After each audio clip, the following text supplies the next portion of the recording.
कि इस तरह का एक सुंदर आयोजन हुआ है और जिसमें हम सारे लोग शरीक हुए हैं। मेरे लिए थोड़ा एक अलग अनुभव है क्योंकि बहुत सारे पूरा जो यहाँ के नए छात्र हैं शायद वो नहीं जानते होंगे कि मैं इस विश्वविद्यालय का छात्र भी हूँ और इस विश्वविद्यालय में मैंने 5 साल अध्यापन भी किया। तो बहुत दिनों बाद जब मैं इस नए कैंपस और विश्वविद्यालय में आया तो कई तरह की स्मृतियां उसमें डूबता उतराता हुआ रात से आज तक यहाँ पहुंचा हूँ। बहुत सारे मेरे पुराने साथी हैं जिनके साथ मैंने यहाँ काम किया है। बहुत सारे वरिष्ठ लोग हैं जिनके साथ मैंने काम किया है। तो एक अलग तरह की स्मृतियां हैं, वो कभी साझा होंगी आप लोगों से। लेकिन आज विशेष अवसर है और मुझे एक जिम्मेदारी दी गई है एक छात्र के नाते, पूर्व छात्र के नाते, कि जो ये सत्र है मैं उसका संचालन करूं। मैं बहुत अच्छा संचालक नहीं हूं लेकिन गुरु महोदय ने मुझे ये जिम्मेदारी दी है, मैं इसको अच्छे से निभाने की कोशिश करूंगा। कोई त्रुटि हो तो उसको उसके लिए मैं क्षमा चाहूंगा।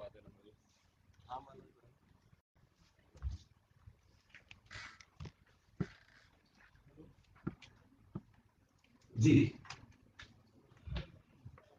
कार्यक्रम शुरू करने से पहले मैं जो हमारे अपने अतिथि लोग हैं, अतिथि वक्ता हैं, मैं उनको परिचय के साथ मंच पे आमंत्रित करना चाहता हूं। हमारे बीच में प्रोफेसर कृपा शंकर चौबे जी हैं, मैं उनको मंच पर आमंत्रित करना चाहता हूं। कृपा शंकर जी, उनके लिए जोरदार तालियां। आप पत्रकार, लंबे समय तक पत्रकारिता में रहे, लेखक हैं जाने माने, बहुत सारी किताबों का संपादन किया है, बहुत सारी किताबें लिखी हैं, बड़ी लंबी लिस्ट है। और अभी जो वर्धा में महात्मा गांधी अंतरराष्ट्रीय हिंदी विश्वविद्यालय है, आप वहां प्रोफेसर हैं। और सबसे जब मैं इनका परिचय पढ़ रहा था तो मैंने देखा कि बांग्ला भाषा की जो 2 पत्रिकाएं, भाषा बंधन और वर्तिका नामक जो पत्रिका बांग्ला में रही है, आपने उसका संपादन भी किया है। तो इसकी खूबसूरती यही है कि जो इस सत्र में है वो अलग अलग भाषा के लोग, अलग अलग बोलियों के लोग और अलग अलग भाषाओं में काम करते रहे। ये शायद इस सत्र की सबसे ज्यादा खूबसूरती भी है और शायद ये सत्र का जो है ये विशेषता भी है। तो आपने जो है महाश्वेता जी पे काम किया है, उनकी कई पुस्तकों का उनके कई पुस्तकें प्रकाशित हुई हैं जिनका आपने संपादन किया है। जैसा मैंने कहा कि जनसत्ता, दैनिक हिंदुस्तान, सहारा समय, कई जगह पे वरिष्ठ पदों पे बतौर पत्रकार काम कर चुके हैं। और जनसत्ता में जब मैं सब दिल्ली में था तो आप कलकत्ता में थे। बहुत लंबे समय बाद आज मुलाकात हो रही है, तो बहुत बहुत स्वागत है आपका। इसके बाद मैं हर्षवर्धन जी को बुलाना चाहूंगा। हर्ष जी, आप लोग सब इनको पहचानते होंगे, शाम के टेलीविजन डिबेट में प्राइम टाइम पे आपको तमाम चैनलों पे ये देखते हैं। देश के जाने माने राजनीतिक विश्लेषक हैं, टीवी के चेहरे हैं। लेकिन यह इससे अलावा जो इनका दूसरा परिचय है वो ये है, वो मैं बाद में बताऊंगा आप लोगों को, क्योंकि एक तरह से ये प्रेरणा स्रोत भी है। क्योंकि मेरे मित्र हैं तो मैं इनके परिचय में ये भी जोड़ना चाहूंगा कि जो छात्र हैं उनके लिए ये कि जब इन्होंने पत्रकारिता को छोड़ा, ये तमाम चैनलों में सीएनबीसी आवाज जो एक बड़ा चैनल है, बिजनेस रिपोर्टिंग के लिए जाना जाता है, आप लोग देखते होंगे, आप उसमें वरिष्ठ पद पे रहे, अमर उजाला में, वेब दुनिया में, कई जगह जो है ये पत्रकारिता करने के बाद T7 एक चैनल था जिसमें ये बिजनेस एडिटर थे। इन्होंने पत्रकारिता को छोड़ा और उन्हें कहा कि मुझे जो है वो लिखना है, पढ़ना है, डिबेट में आना है, मैं अपने को एक राजनीतिक विश्लेषक के रूप में देखना चाहता हूं। हम मित्र चिंतित थे लेकिन आज देख के अच्छा लगता है। तो बहुत बहुत स्वागत है हर्षवर्धन भाई। इसके अलावा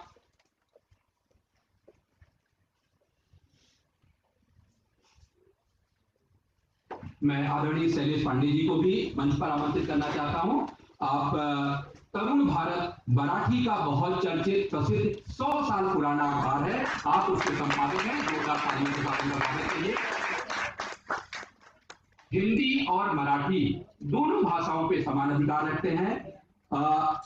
तरुण भारत मराठी का अखबार है, उसके आप संपादक हैं, समूह संपादक हैं, प्रमुख संपादक हैं। इसके अलावा हिंदी साप्ताहिक भारतवाणी जो उसी समूह का हिंदी का साप्ताहिक पत्र है, आप उसके भी संपादक हैं। मराठी हिंदी में पुस्तकें आपने प्रकाशित की है और सबसे अच्छी बात जो मुझे अच्छी लगी, एडिटर फोरम के तहत एक जो है पत्रकारों के लिए उन्नयन के लिए उनकी स्किल कैसे डेवलपमेंट उनका हो, पत्रकारिता का स्तर कैसे सुधरे, उसके लिए बहुत अच्छा काम करते हैं सर। जोरदार तालियां आपके लिए। आप जनवाद, सकार, लोक सत्ता, लोकशाही वार्ता जैसे तमाम संस्थान, तमाम अखबारों से जुड़े रहे, वरिष्ठ पदों पे काम कर चुके हैं। और मैं अब अंत में बुलाऊंगा जो इस कार्यक्रम की अध्यक्षता करने वाले हैं जयंती जी, जयंती रंगनाथन जी। नमस्कार मैम, आइए। आप दैनिक हिंदुस्तान की सलाहकार संपादक हैं, और अगर आप लोग लंबे समय से दैनिक हिंदुस्तान पढ़ते रहे होंगे तो फीचर को एक नए कलेवर, एक नए तेवर में प्रस्तुत करने का एक बड़ा एक श्रेय जाता है। आप जानी मानी लेखिका हैं, कई उपन्यास इनके प्रकाशित हो चुके हैं, 4 दशक से ज्यादा पत्रकारिता में रही हैं, और दर्जनों जो है उपन्यास, कहानी संग्रह प्रस्तुत हो चुके हैं। और तमाम मंचों पे आप इनको देखेंगे, जितने साहित्य के मंच हैं, खास करके इससे विमर्श को लेके एक प्रमुख चेहरा है। लेकिन यहाँ सबसे महत्वपूर्ण बात है कि ये दक्षिण भारत की है रहने वाली, और उत्तर भारत में रहते हुए हिंदी की जो सेवा की है उसके लिए जो है जोरदार तालियां। और हाँ, वो अपने आप बताएंगे तो ज्यादा अच्छा रहेगा। और अब मैं अनौपचारिक रूप से शुरुआत करने के लिए जो है मैं स्वागत के लिए आमंत्रित करना चाहूंगा। सृजन श्रिया आए और जयंती जी का जो है वो सम्मान करें।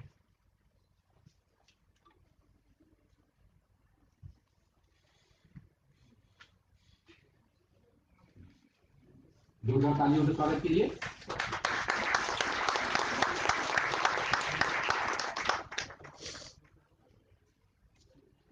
भाविका गुप्ता, प्रोफेसर कृपा शंकर चौबे जी का स्वागत करें। भाविका,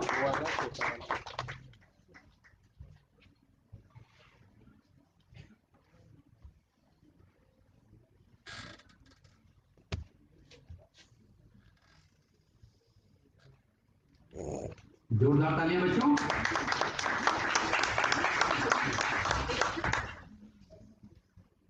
गौरी जयराज मंच पे आए और शैलेश पांडे जी का स्वागत करें।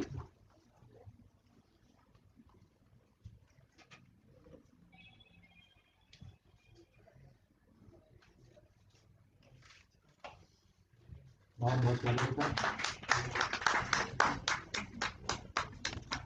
अर्जित आए और हर्षवर्धन त्रिपाठी जी का साथ उड़ा के स्वागत करें।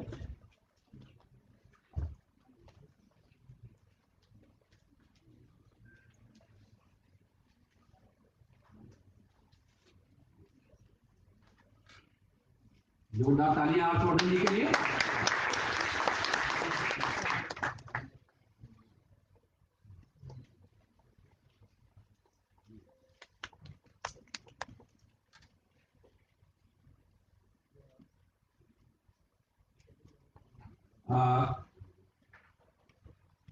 छात्र जो है यहाँ के, जो ये कार्यक्रम हो रहा है, अगर मैं गलत हूं तो मुझे करेक्ट कर दीजिएगा, वो प्रतिदिन एक अखबार निकालते हैं, ऐसा है, उत्तम प्रणाम उत्तम भाषण के नाम से। तो मैं चाहूंगा कि जो अतिथि हमारे उसका लोकार्पण करें, जो आज का अखबार है। मैं कुलगुरु महोदय को भी मंच पर आमंत्रित करना चाहता हूं। आदरणीय कुलगुरु महोदय, कुलपति जी का भी एक बार जोरदार स्वागत करिए।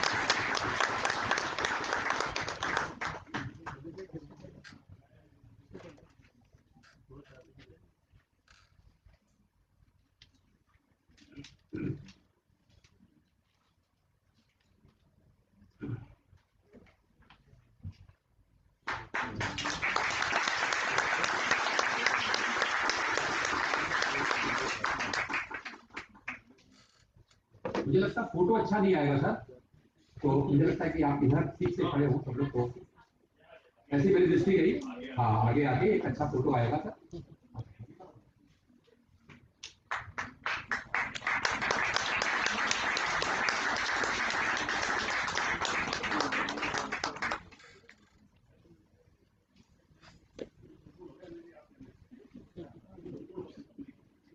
बहुत सुंदर, बहुत अच्छी छपाई, बहुत अच्छी प्रिंटिंग, बहुत बहुत आभार सर। हम कार्यक्रम की शुरुआत करें और आज का जैसा विषय है भारतीय भाषाओं का राष्ट्रीय स्वर। कल रात में बैठे बैठे मैं सोच रहा था कि अगर कुछ भूमिका एक छोटी सी बनानी हो तो मैं कैसे इस विषय को आप लोगों के सामने रख पाऊं। तो मुझे घटना याद आई और वो घटना जो है वो सत्य घटना पे आधारित है। आदरणीय शरद गुप्ता जी बैठे हुए हैं यहाँ पे, मेरे संपादक रहे हैं। आज से लगभग 2 दशक पहले एक नया प्रयोग हुआ था और द संडे इंडियन करके 14 भाषाओं में एक पत्रिका प्रकाशित हुई थी। बहुत चर्चित पत्रिका थी, जो पुराने साथी लोग हैं वो जानते हैं, नए लोग शायद उनका परिचय नहीं होगा। 14 भाषाओं में हिंदी, अंग्रेजी, तमिल, गुजराती, बंगाली, उड़िया, आसामी, अंग्रेजी, उर्दू, भोजपुरी, ऐसी भाषाओं में 14 भाषाओं में ऐसी पत्रिका मेरे ख्याल से भारत की तो पहली थी बहुभाषी, लेकिन दुनिया की जो चंद्र पत्रिकाएं रही हैं उसमें से वो शामिल रही है।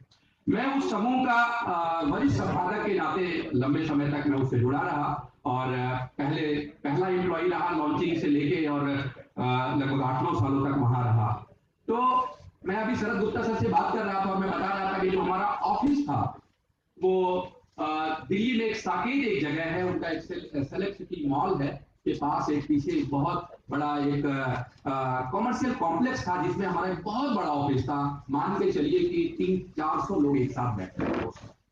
और मैंने जैसे कहा कि 14 भाषाओं की पत्रिका थी, तो जो संपादकीय ऑफिस था वो दिल्ली में था और तमाम लोग जो रिपोर्टर थे वो अपने अपने प्रदेशों में थे, अपने अपने ब्यूरो में थे। लेकिन जो संपादकीय टीम थी, यानी जो संपादक और जो उस पत्रिका को निकालने वाले लोग थे, वो डिजाइनर हो, चाहे वो फोटोग्राफर हो, चाहे वो सब एडिटर हो, वो सारे लोग दिल्ली के हेड ऑफिस में बैठते थे।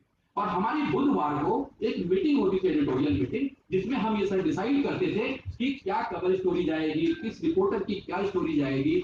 मुझे याद है उस समय कि न्यूज रूम में बहुत बहसें होती थी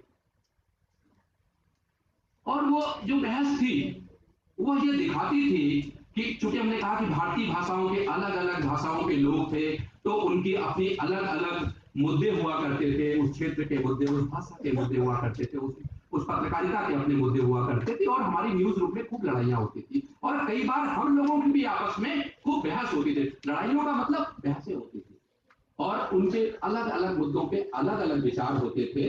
लेकिन जब राष्ट्र की बात आती थी तो सब एक हो जाते थे।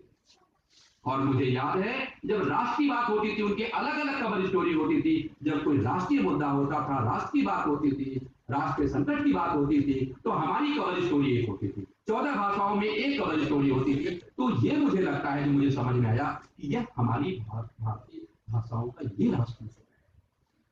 हमारे मुद्दे अलग अलग हों, हमारे हमारे खान पान, हमारे रहन सहन, सब कुछ अलग अलग हो, लेकिन जब हमारा एक राष्ट्रीय स्वर होता है तो एक होता है। तो मैं अपनी बात इस भूमिका के साथ मैं आमंत्रित करना चाहूंगा। जैसा कि सबसे पहले मैं चौबे जी को, जैसा मैंने कहा और आप सब पढ़ते रहे हैं कि जो भाषा है वो सिर्फ शब्द नहीं होते हैं, किसी संस्कृति के वाहक होते हैं।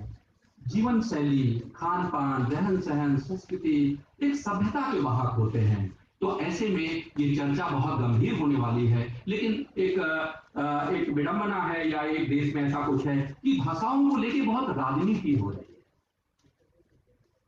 क्षेत्रवाद के नाम पे आपने देखा अभी सब चुनाव हुए हैं। आप अगर तमाम चर्चा के लिए मैं छोड़ रहा हूं तो तमाम प्रदेशों में जाएंगे तो वहां उनके अलग अलग मुद्दे होंगे। और चूंकि मैं चौबे जी को सबसे पहले आमंत्रित करना चाहता हूं और ये मराठी प्रदेश में इस समय अपनी सेवाएं दे रहे हैं, हिंदी भाषी रहे हैं, हिंदी प्रदेश में पैदा हुए, बंगला में पत्रकारिता की, बंगाल में पत्रकारिता की, हिंदी में पत्रकारिता की, बंगला भाषा में पत्रकारिता की। तो मैं सबसे पहले आमंत्रित करना चाहता हूं। एक सवाल आया था कल, मैं कुछ देख रहा था शायद, कि किस तरह से जो है राजनीति के लिए किस तरह से भाषाओं के साथ छेड़छाड़, और जब भाषा का शब्द बदलते हैं तो भाव भी बदलते हैं। मैं पढ़ रहा था, सर अगर सही होगा तो उसको गलती होगी तो सुधारिएगा उसको। मैं देख रहा था कि बंगाली भाषा में मैंने आपके परिचय में पढ़ा कि आप जो है वहाँ की जो पाठ्य पुस्तकें रही हैं उसके संपादन में आपका बड़ा वो भूमिका रही है। तो मैंने देखा कि वहां जब पाठ्य पुस्तकों का संपादन हो रहा था अभी हाल में, तो कुछ शब्द बदले गए। वो शब्द के जब बदले गए तो भाव भी बदल गए। जैसे एक रामधनु, एक शब्द बंगाली में था, उसको रामधनु को बदल के रंगधनु कर दिया। इसी तरह से आकाशीय रंग को बदल के आसमानी रंग कर दिया गया। तो इस तरह से जो भाषाओं को लेकर जो राजनीति हो रही, जो वर्चस्व तुष्टीकरण करने के लिए सारा कुछ हो रहा है, मुझे लगता है कि उसकी एक लंबी चर्चा यहाँ होगी। और मैं चौबे जी को सबसे पहले आमंत्रित करना चाहता हूँ अपने बीच वक्तव्य के लिए। और बस एक निवेदन है, बहुत विनम्र निवेदन है आप सबसे, कि मुझे जो कहा गया है और शायद अगला सत्र समय पे शुरू हो, तो उसके लिए आप लोगों को 12 से 15 मिनट का समय है। अपने समय में ही अपनी बात कहें तो मुझे बहुत अच्छा लगेगा। Thank you so much.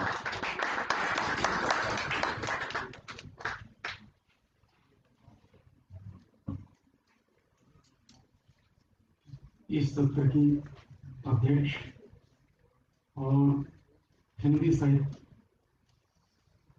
जिन चुनिंदा कथा शिल्पियों पर गर्व कर सकता है, उनमें एक जयंती दीदी। आप लोगों ने इनका उपन्यास शैडो पढ़ा होगा और उसका जो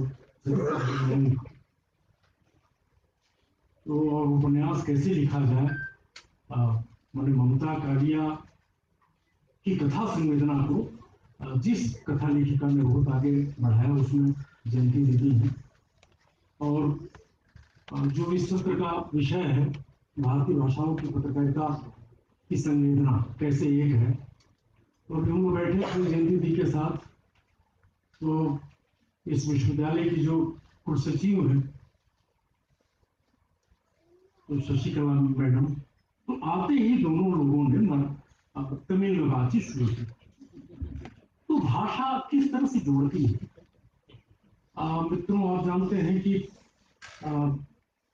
सिनेमा की दुनिया में एक त्रयी बहुत प्रसिद्ध है। जैसे साहित्य में कमलेश्वर, राजेंद्र यादव और मोहन राकेश की त्रयी मशहूर थी, उसी तरह से सत्यजीत रे, मृणाल सेन और तपन सिन्हा, ऋत्विक तो बाद में आए, ये त्रयी बहुत मशहूर रही है।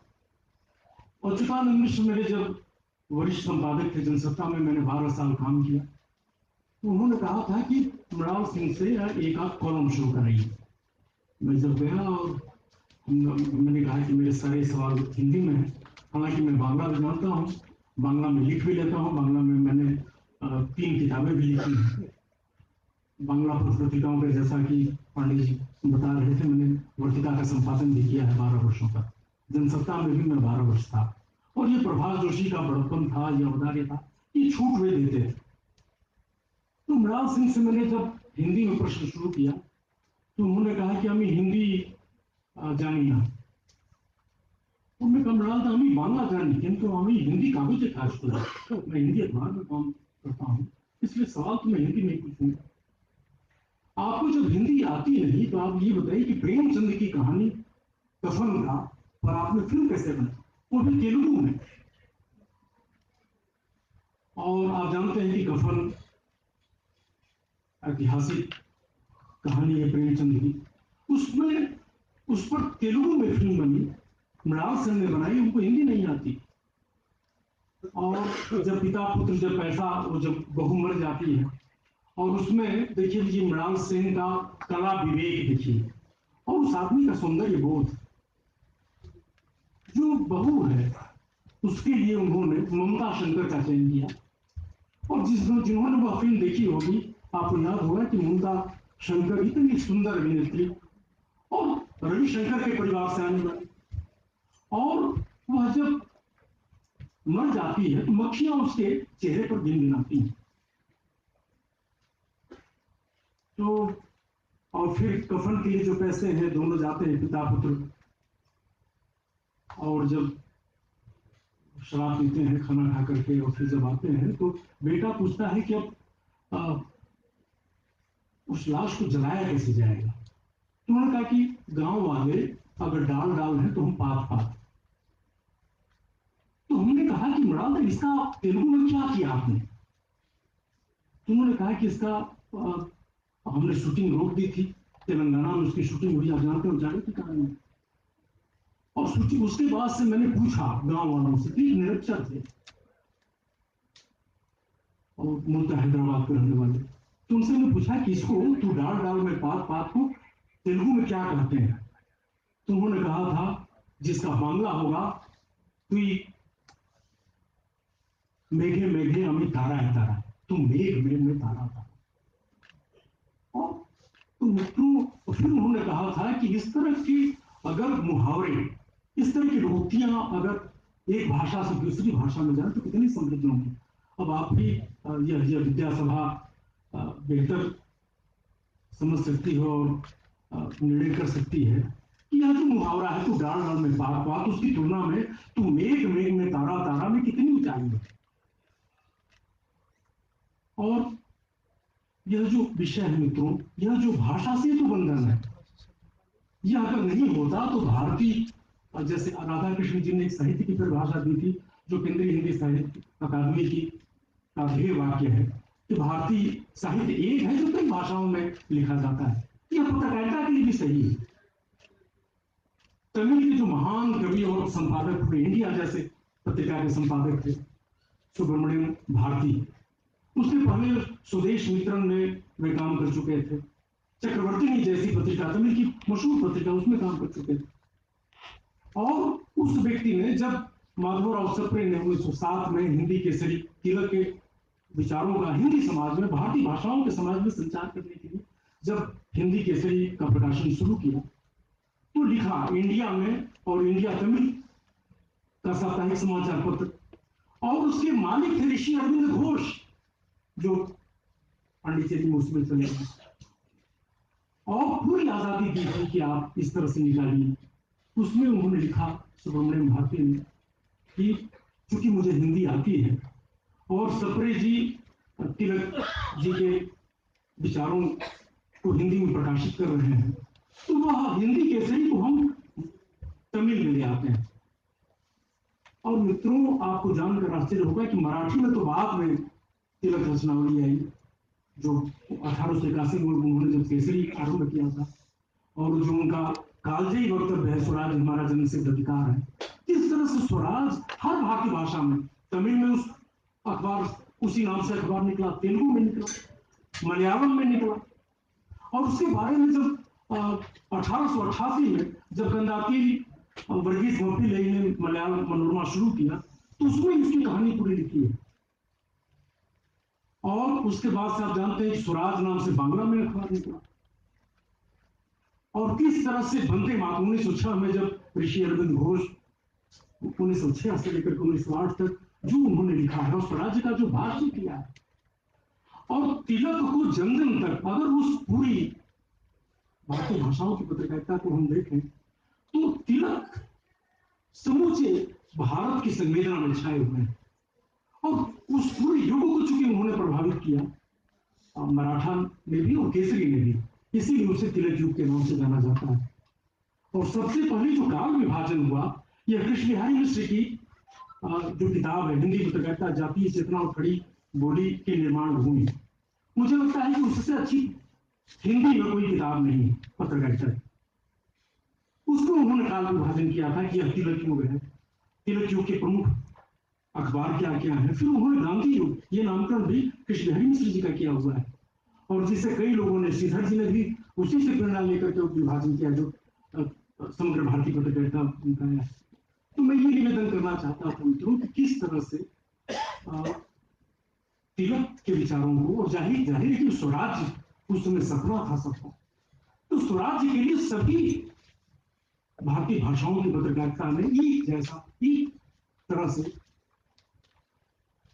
रचनात्मक संघर्ष किया। स्वराज नाम का एक अखबार भी इलाहाबाद से निकला था, शांति नारायण भटनागर ने निकाला था, जिसके 6 संपादकों को 94 साल से अधिक जेल की सजा हुई थी। तो यह उर्दू का अखबार था।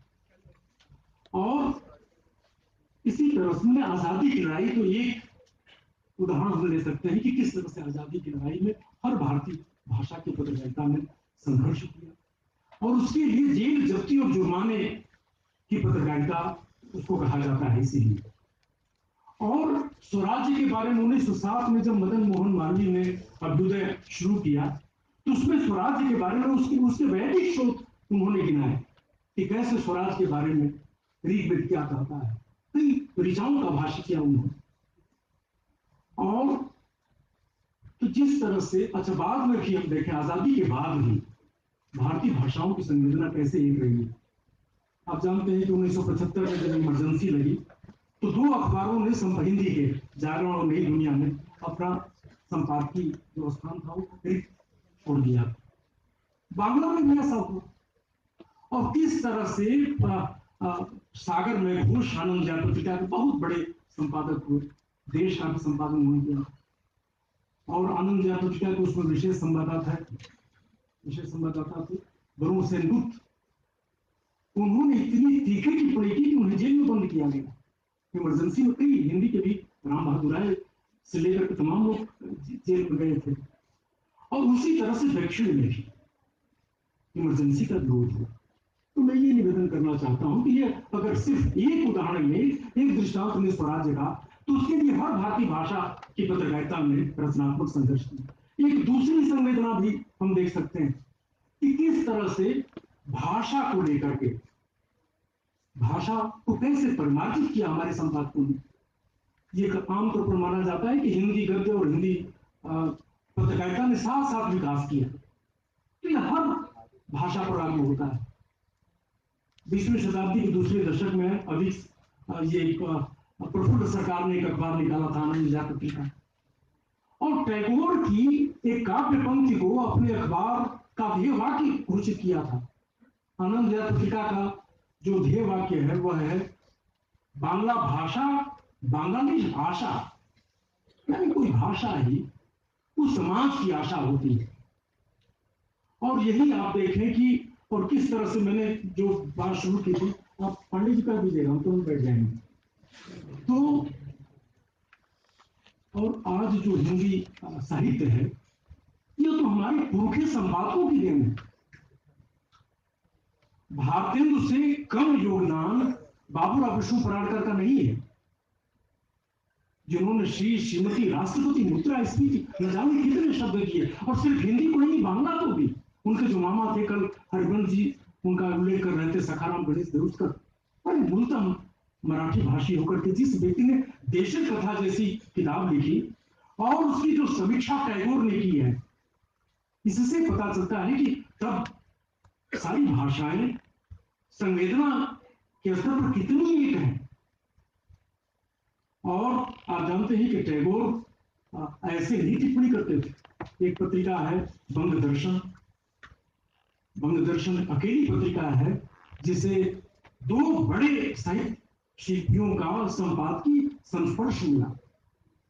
एक बंकिम उसके संपादक, बाद में टैगोर। और देशज कथा पर जितनी समीक्षाएं उस कालखंड में छपी थी, तब भंग नहीं हुआ था। और बाद में बिपिन चंद्र पाल ने वंदे मातरम में लिखा। और ऋषि अरविंद घोष के जो भाई थे, युगांतर बांग्ला साप्ताहिक अखबार अनुशीलन समिति का अखबार था, उसमें 8 किस्तों में उसकी समीक्षा छपी थी। और सखाराम गणेश देउस्कर ने भी बांग्ला को कई शब्द दिए। तो मैं ये निवेदन करना चाहता हूं कि चाहे स्वराज्य का प्रश्न हो, चाहे भाषा का प्रश्न हो, चाहे राजनीतिक जागरण का प्रश्न हो, और चाहे समाज सुधार का प्रश्न हो, मैं आखिर में सिर्फ इतना निवेदन करना चाहता हूं कि देखिए किस तरह से भारतीय भाषाओं की पत्रकारिता ने आरंभिक काल में जितने अखबार निकले, वो चाहे मलयालम हो चाहे बांग्ला हो। बांग्ला में जैसे 1818 में एक अखबार निकला था, मार्शमैन उसके संपादक थे, समाचार दर्पण, तो ईसाई धर्म के प्रचार प्रसार के लिए निकला।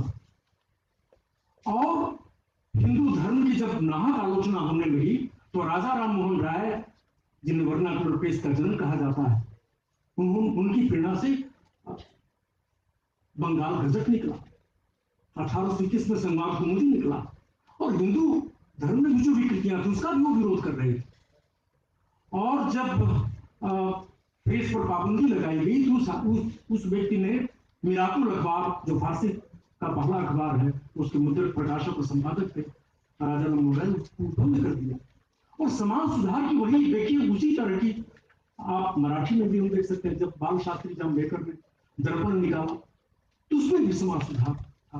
और दीनबंधु जैसे अखबार जब महात्मा फुले ने निकाला, या वही आप देख सकते हैं 1920 में जब बाबा साहब भीमराव अम्बेडकर ने मूक नायक निकाला, 27 में वैश्विक भारत निकाला, समता जनता प्रबुद्ध भारत तक निकाला, तो समाज सुधार की जो पूरी परंपरा है और पूरी केंद्रीय संवेदना हर भारतीय भाषा की पत्रकारिता में एक है। मुझे लगता है कि इसी की सबसे ज्यादा जरूरत है और यही केंद्रीय संवेदना रही है कि पूरा भारत एक है, पूरी भारतीय पत्रकारिता एक है, चाहे जिस भाषा में वह संपन्न होती हो। नमस्कार।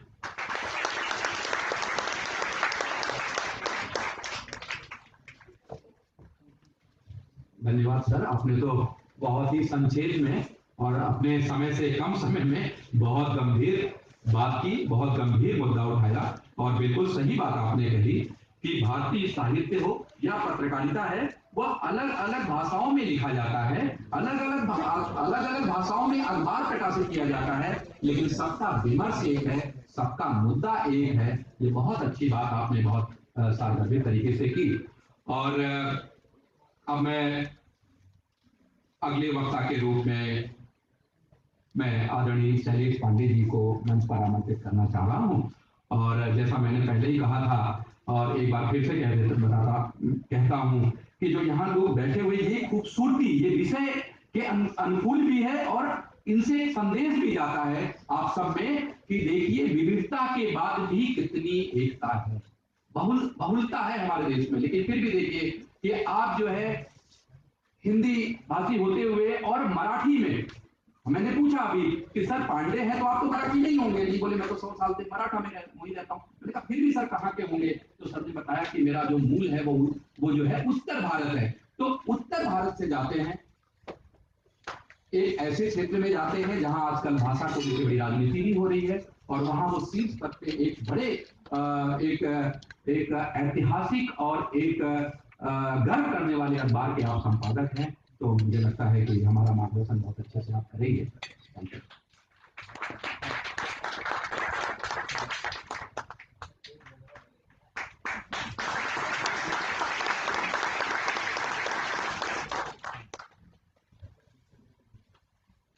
आदरणीय राष्ट्रीय और इस सभागार में उपस्थित सभी आदरणीय लोग,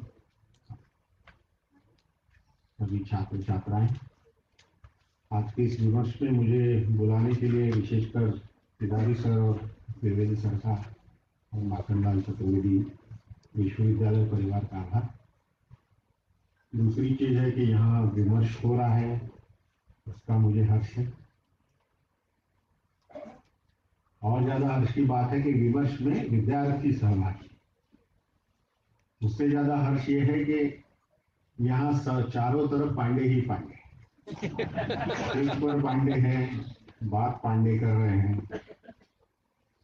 ये जो अखबार आप लोगों ने निकाला बहुत सुंदर, इसमें भी संपादक मंडल में पांडे ही पांडे। सबसे आनंद की बात यह है कि इसमें मेरा फोटो भी छपा है। उससे भी आनंद की बात यह है कि वो फोटो मेरा नहीं है, किसी और पांडे का। कोई बात नहीं, अखबारों में चलता है।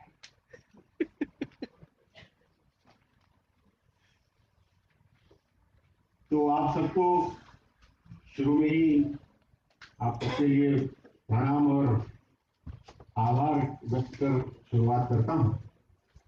इस परिचर्चा में सहभागी होने के लिए मैं तैयारी कर रहा था और फेसबुक पर किसी दिन विजय मनोहर तिवारी सर की पोस्ट मुझे दिखी। वे लिखते हैं कि आज की भाषा में जिसे नैरेटिव सेट करना कहते हैं, वही काम भारत के पहले हिंदी अखबार के पितृपुरुष ने पहले ही अंग के मुख्य पृष्ठ पर पहली ही पंक्ति में किया था।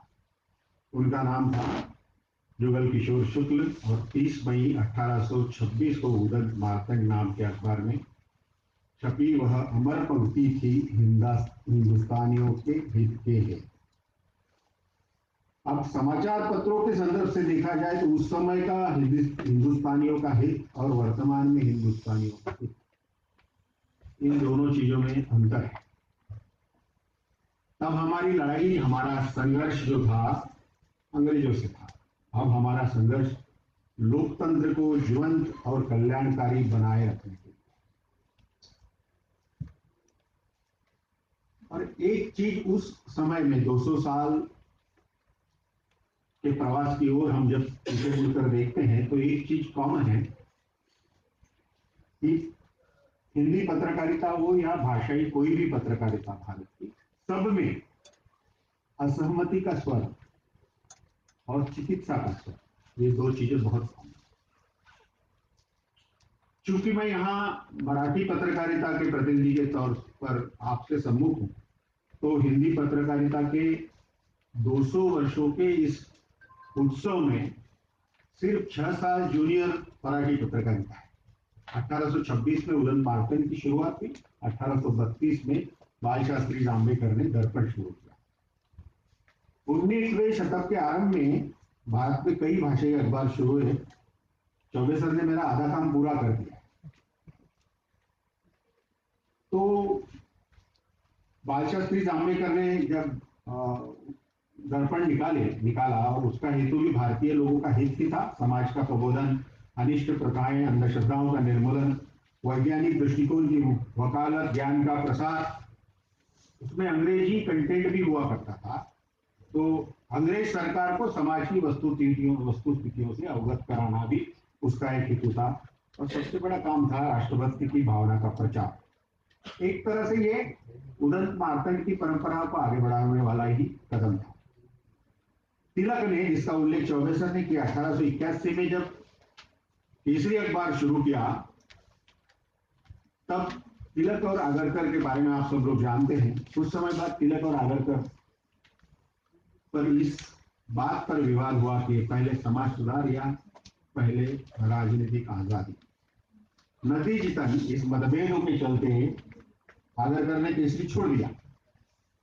तिलक का केसरी जो था वो राजनीतिक आजादी पसंद करता था, और केसरी की खासियत जो थी वो थी राष्ट्रवाद की प्रेरणा, अपना धर्म, अपनी भाषा के बारे में गर्व और देशी स्वदेशी समाज सुधारवादी और विदेशी सरकारों चीजों को नकारना। कड़ी आलोचना और सरल भाषा तिलक के लेखन की खासियतें थी। स्वराज्य मेरा जन्मसिद्ध अधिकार है के अलावा तिलक की एक और ऐतिहासिक पंक्ति है, सरकार के डोके ठिकाना और रहेगा।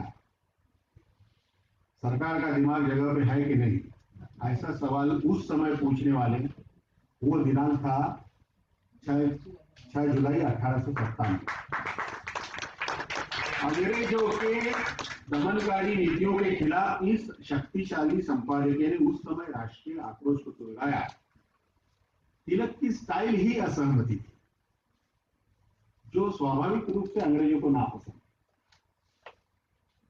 इसका बैकग्राउंड पर क्या था, बच्चे ये चीज समझ ले कि 1897 में यानी 1897 में पुणे में प्लेग फैला था, और प्लेग के नियंत्रण के नाम पर तब के जो कमिश्नर थे रैंड साहब, उन्होंने लोगों पर अत्याचार किए। तब तिलक ने यह सवाल पूछा था। उसके बाद उन्हें सजा सुनाई गई, वो मंडाले के जेल में गए, वहां पे उन्होंने गीता रहस्य लिखा, वो एक अलग कहानी। मराठी की और भी परंपरा में एक अखबार का उल्लेख होना चाहिए जिसका नाम था काल, शिवराम पंत परांजपे। वो तिलक के समकालीन होते हुए, साथी होते हुए भी उनसे ज्यादा आक्रामक थे। अंग्रेजों ने उन पर देशद्रोह का मुकदमा चलाया, 19 महीनों की जेल हुई मुझसे। असहमत होना उनको भी पसंद था, और अंग्रेजों को नापसंद होना स्वाभाविक था। मराठी पत्रकारिता में ऐसे कई उदाहरण मिलेंगे। डॉक्टर बाबा साहेब अम्बेडकर, जिनके वैश्विक भारत और मुकनायक का उल्लेख चौबे सर ने किया। डॉक्टर बाबा साहेब अम्बेडकर की पत्रकारिता का और एक विशेष रूप था जो उत्तरार्ध में सभी भाषाई पत्रकारिता में दिखा, कि वे पत्रकारिता को समाज को नए स्वरूप में ढालने के एक जुझारू तरीके के रूप में देखते और विषयों की सघन चिकित्सा करते थे। अस्पृश्यता की चिकित्सा की, विषमता की चिकित्सा की, अर्थकारण की चिकित्सा की, सभी चीजों की। इस पृष्ठभूमि पर अब हम 1826 के का उदर मार्तंड 2026 के आधुनिक भारत से हाथ मिलाता हुआ जब दिखता है तो हम हमारे लिए गौरव के काफी क्षण है हमारे इतिहास में। हिंदुस्तानियों के हित के हित वह बीज मंत्र है जो भारतीय भाषाओं का डीएनए तय करता है। और मुझे विश्वास है कि सिर्फ मराठी नहीं, कि सभी भाषा अपने इस डीएनए से जुड़ा जो है कायम रखा है। फिर एक बार मराठी पत्रकारिता की परंपरा की ओर जाते हुए कहना चाहूंगा कि मराठी पत्रकारिता की खूबी ही अंग्रेज सरकार से असहमति और उसके पॉलिसीज की चिकित्सा ही थी। और यह खूबी पत्रकारिता, विचार, दर्शन, मंथन सभी क्षेत्रों में दिखती थी। तिलक आगरकर के युग में आपको संवाद और असहमति का इतना ज्यादा सौंदर्य दिखेगा कि आपकी आंखें फट के चली जाती। उस वक्त का पत्राचार भी पढ़े तो आप सोच सकते कि कितने मेच्योर्ड लोग थे।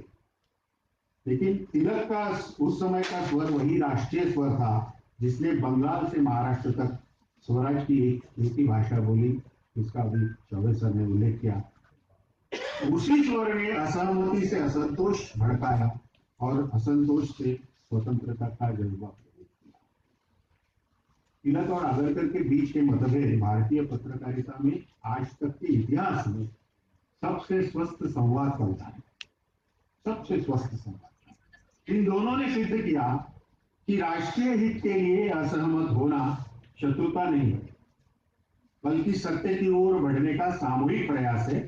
वे दोनों अंग्रेजों से असहमत थे, कई समकालीन लोगों से भी असहमत थे, आपस में भी असहमत थे, लेकिन फिर भी देश के लिए सहयोगी थे।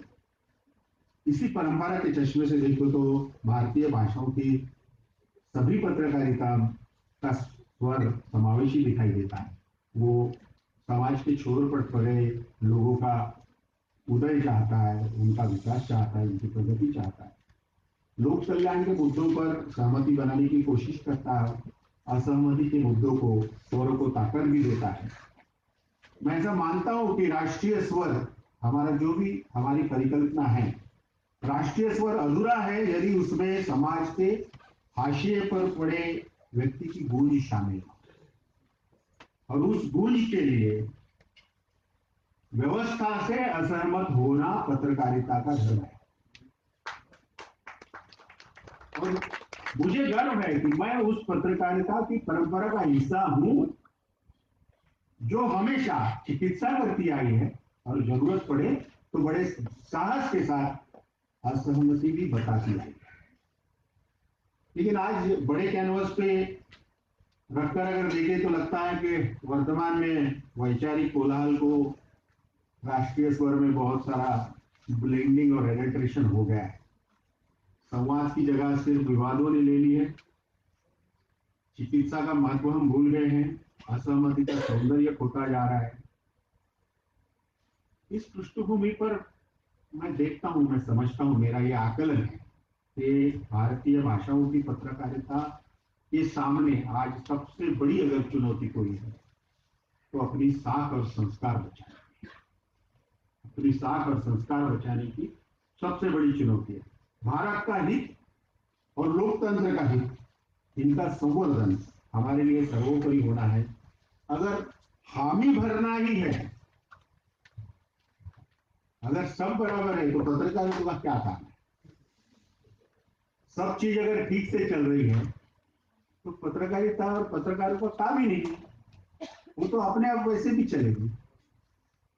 आपका होना असहमति के लिए जरूरी है और असहमति सही मायने में प्रगति के लिए जरूरी है। तो आज जरूरत है कि हम समाज तथा देश के हित में ऐसी बात करें कि सब लोग ज्यादा से ज्यादा एक सुर में शामिल हो और उसी के साथ असहमति के बारे में उदार रवैया अपनाए। अगर कोई विपरीत व्यक्त करे मत, तो उसे सुने, जन जन तक सुनाए, उसे अपनी बात रखने का मौका दे, हमारी भी बात रखे, मुद्दों की चिकित्सा करे, कसौटियां लगाए, सच कहे और संयम के साथ कहे। यही लोकतंत्र की ड्यूटी है। हमारी भी यही जिम्मेदारी की है कि हम लोक कल्याणकारी कार्यों का गौरव जरूर करें, लेकिन पत्रकारिता में असहमति के स्वरों को, चिकित्सा के मुद्दों को जरूर स्थान देना चाहिए। उसके सिवा पत्रकारिता अधूरी है। असहमति में मैंने जैसे बार बार कहा कि भारतीय लोकतंत्र का सही सौंदर्य डिसएग्रीमेंट में ही है, असहमति में ही है, सहमति में नहीं है। वाद विवाद, खंडन मंडन हमारी प्राचीनतम परंपरा है, उसको नकार के हम आगे नहीं बढ़ सकते। हमें उस सौंदर्य को बढ़ाना होगा। कई चीजों में हिंदी और मराठी पत्रकारिता का जो प्रवास है वो समांतर चलता रहा। अंग्रेजों का दमन हो या स्वतंत्र भारत में आपातकाल हो, इमरजेंसी का समय हो, भाषाई पत्रकारिता ने एक गरीब मजदूर किसानों की बात रखते हुए जो अंग्रेजी अखबारों ने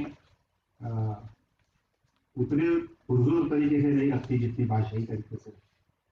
मैं भी बाहर की प्रदर्शनी देख रहा था कि नई दुनिया और किसी और एक अखबार का एक संपादकीय की जगह, जिसे हम मराठी में अग्रलेख कहते हैं, अग्रलेख, तो हुआ ये कि स्वतंत्र भारत में भी यही परंपरा जारी रही, असहमत होने की। भारतीय आपातकाल के दौरान हिंदी और मराठी पत्रकारिता ने अपने सबसे साहसी रूप का दर्शन कराया। जिस तरुण भारत से मैं आता हूं, उस तरुण भारत का इतिहास भी ऐसा है कि सेंसरशिप के चलते, अंग्रेजी आपातकालीन दमन के चलते पुलिस अफसर ने बताया कि ये संपादकीय आप हटा दो, तो हमारे सबके संपादक जी ने बोला कि ठीक है, हटा दीजिए, और उन्होंने हटाया। लेकिन उस रिक्त स्थान ने जो जगह बनाई इतिहास में, लिखे शब्दों ने जो जगह इतिहास में बनाई, वो रिक्त स्थान ने जगह। और जितना लोग लिखे शब्दों को याद करते हैं, उतना ही उस रिक्त स्थान को याद। ये भी कंट्रीब्यूशन भाषाई पत्रकारिता का है, जो हमें नहीं भूलना चाहिए। जितना जब भी सत्ता ने अपनी सीमाएं लांघने की कोशिश की, पत्रकारिता ने हाँ में हाँ नहीं मिला। क्यों पूछा, कैसे पूछा, आकलन किया, विवेचन किया, उसके बाद अगर हामी भरनी है तो भरी, नहीं भरनी है तो उसमें कुछ व्यवस्था में दोष थे तो वो भी बताए। तो यही हमारा कर्तव्य है। एक और महत्वपूर्ण पहलू है कि भाषाई पत्रकारिता में सिर्फ एक मुद्दे को लेकर विवाद या सहमति नहीं, कि अलग अलग विचारधाराओं को हमेशा जगह मिले, हमेशा। यानी हमारी महाराष्ट्र की परंपरा तो ऐसी है कि राइटिस्ट, लेफ्टिस्ट, अम्बेडकरवादी, दलित, कम्युनिस्ट, सभी भाषाओं को, सभी विचार प्रवाहों को अखबारों ने जगह दी, आज भी मिलती है।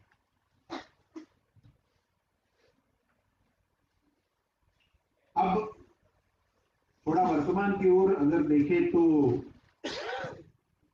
थोड़ा सा पत्रकारिता में कुचाया सा वातावरण है, संकोच है, डिबेट में झगड़ा होने की संभावना होती है, तो लोग डिबेट से डरते हैं। कोई असहमति व्यक्त करे तो एकदम व्यक्तिगत दुश्मनी हो जाती है। लेकिन एक चीज हम सब लोग ध्यान से देखें कि मैं जब ये पॉडकास्ट में कह रहा था कि एक अच्छा पत्रकार बनने के लिए बहुत साल काम करना पड़ता है, और हर जिसके हाथ में मोबाइल है वो पत्रकार नहीं होता। लेकिन डिजिटल युग ने एक लोकतांत्रिक अवकाश असहमति के लिए खुला किया, जिसके बारे में मेनस्ट्रीम मीडिया को सोचना होगा। अगर डिजिटल मीडिया ने असहमति और चिकित्सा, जो उसका फोटे अभी नहीं है, वो फोटे अगर हासिल कर लिया तो मेनस्ट्रीम मीडिया को बहुत पछतावा होगा। ये भविष्यवाणी नहीं है, ये डर है, ये दिख रहा है कि आगे क्या होगा। तो मेनस्ट्रीम मीडिया को सीखे कि हम ऐसा तो नहीं कि जहां हमें झुकने बताया जा रहा है वहां हम लोग, मराठी में हम लोग बोलते हैं लोटान, ऐसा तो नहीं हो रहा है। तो इन चीजों को भी हम लोग ठीक से समझे और असहमति और चिकित्सा का सम्मान करते रहें, क्योंकि राष्ट्रीय स्वर हो या कोई भी स्वर हो, सिर्फ सहमति का नहीं होता, स्वर असहमति का भी होता है। संगीत में जब विरुद्ध स्वर लगाया जाता है तो उस रचना में बाहर आती है, हम लोग मानते हैं। लोकतंत्र और पत्रकारिता भी हमारे लिए ऐसी ही रचना है, जहां शुद्ध तथा सरल स्वरों के साथ विरुद्ध स्वरों का उपयोग उसे गहराई देने का काम। भारतीय भाषाई पत्रकारिता ऐसी ही बहुत ही गहरी और बहुत अच्छी है, क्योंकि उसने विरोधी स्वर को भी अपनी रचना तथा रचनात्मकता में समाहित कर लिया। यही वह स्वर है जो हमें सिखाता है कि असहमति से नुकसान नहीं होता, देश और लोकतंत्र का नुकसान होता है सहमति थोपने से। विवादों से नुकसान नहीं होता, जबरदस्ती सहमति बनाने से होता है। आइए हम सब लोग नए भारत में जागरण करें, लोगों का प्रबोधन करें, ऊंचे स्वर में कहते रहे और लिखते रहे कि हाँ, हम सब लोग जरूर असहमत होंगे, लेकिन देश, लोकतंत्र और समाज के नाम पर हमेशा साथ खड़े रहेंगे, हमेशा साथ। धन्यवाद।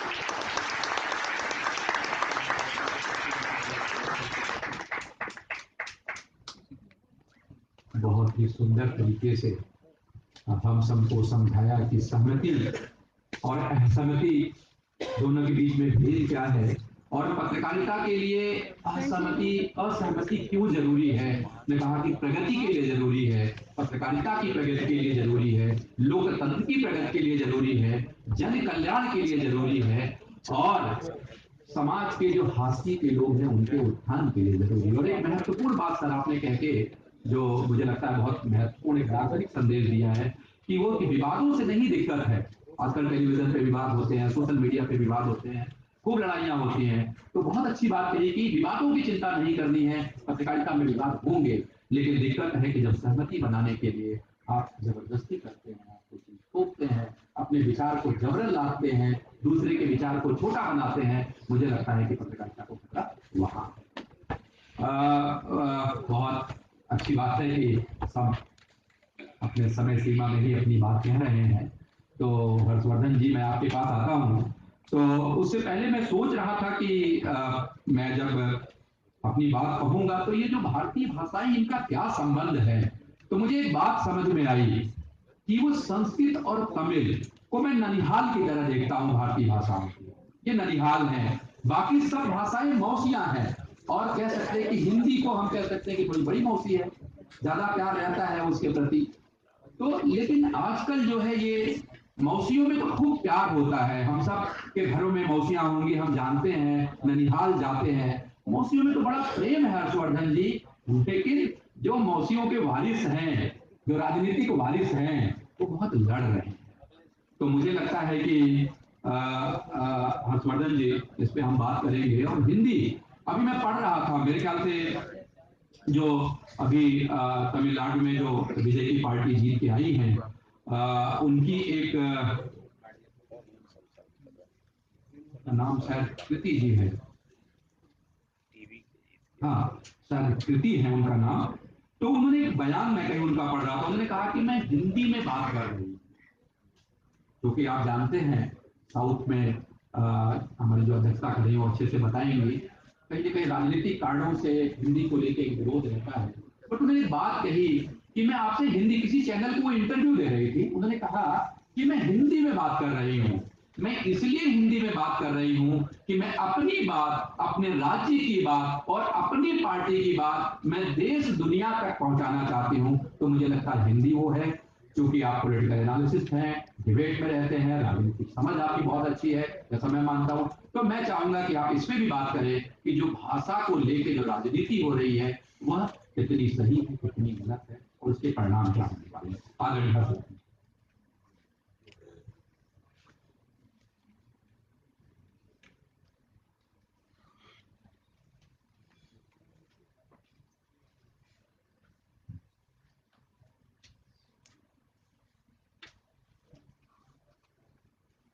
भोपाल के भारत भवन में सबसे सुंदर बात यह है कि कोई भी यहाँ पर मोबाइल में नहीं देखता, सब सुन रहे हैं और थोड़ा ध्यान से सुन रहे हैं।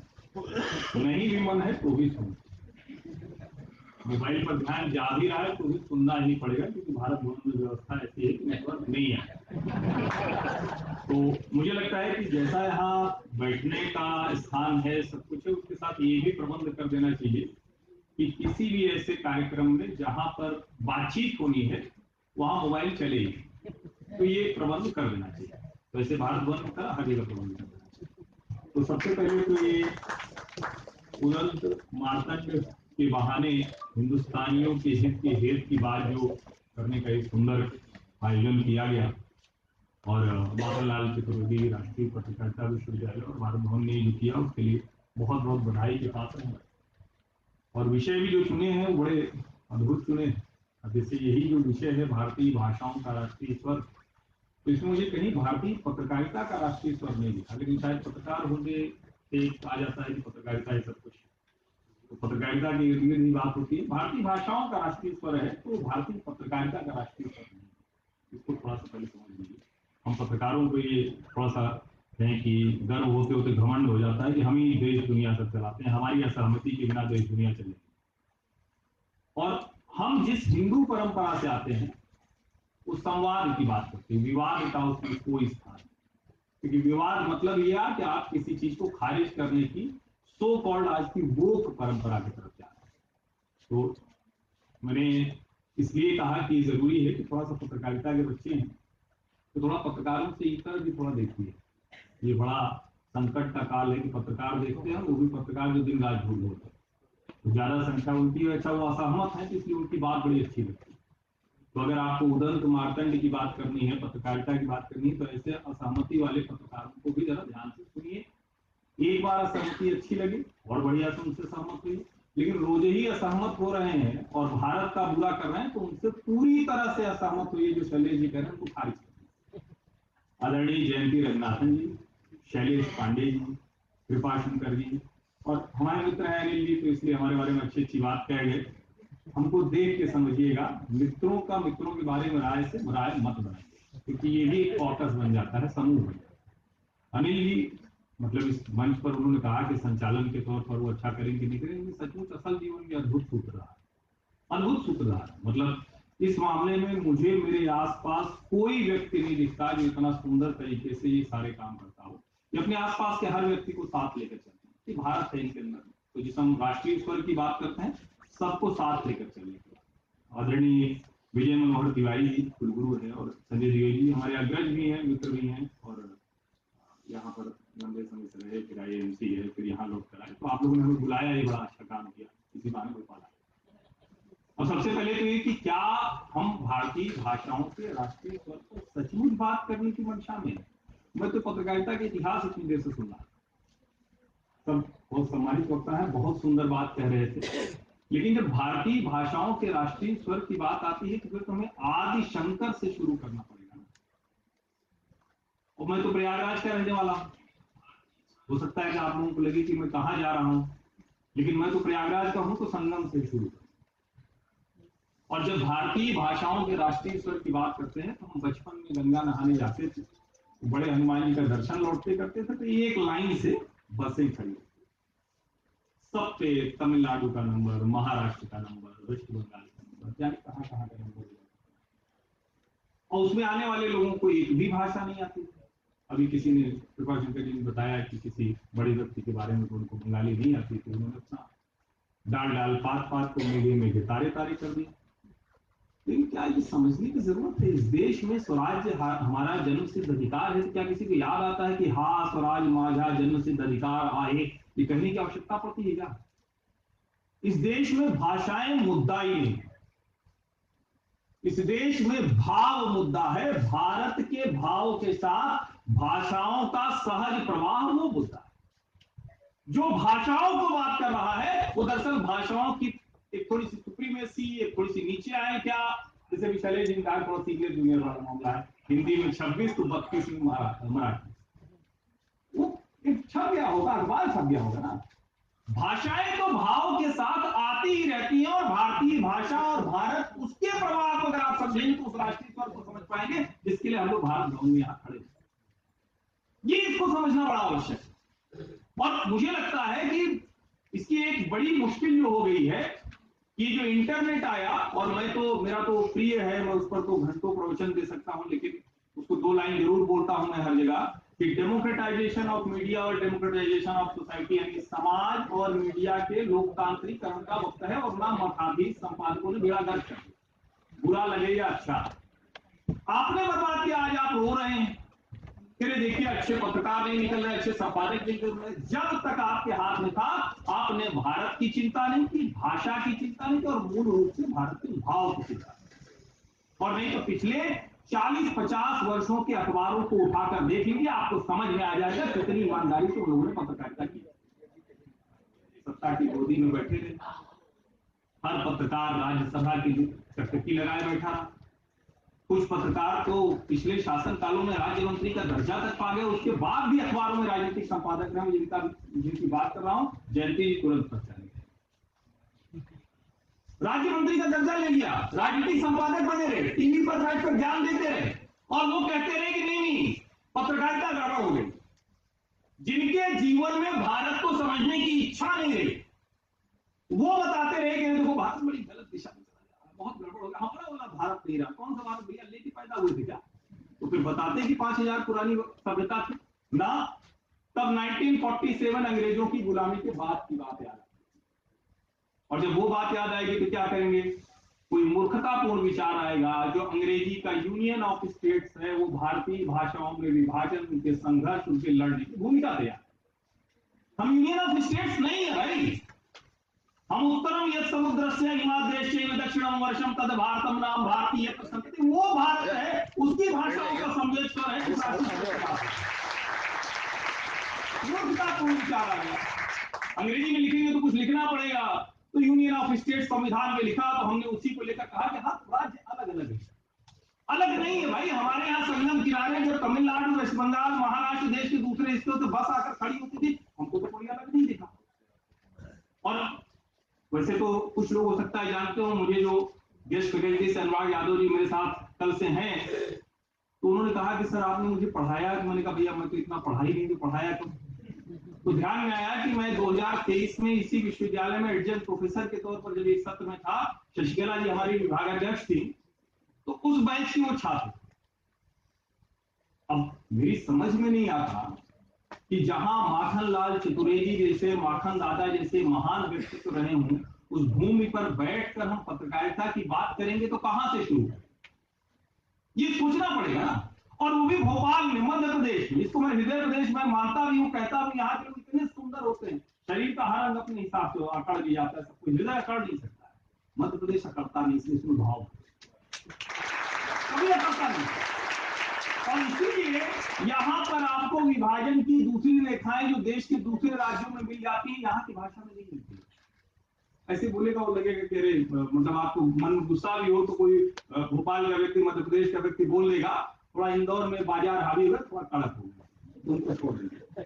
वरना मध्य प्रदेश की व्यक्ति से आप बात करिए तो आपके मन में कटुता भी है, खत्म। ये भारतीय भाषाओं का राष्ट्रीय स्वर है।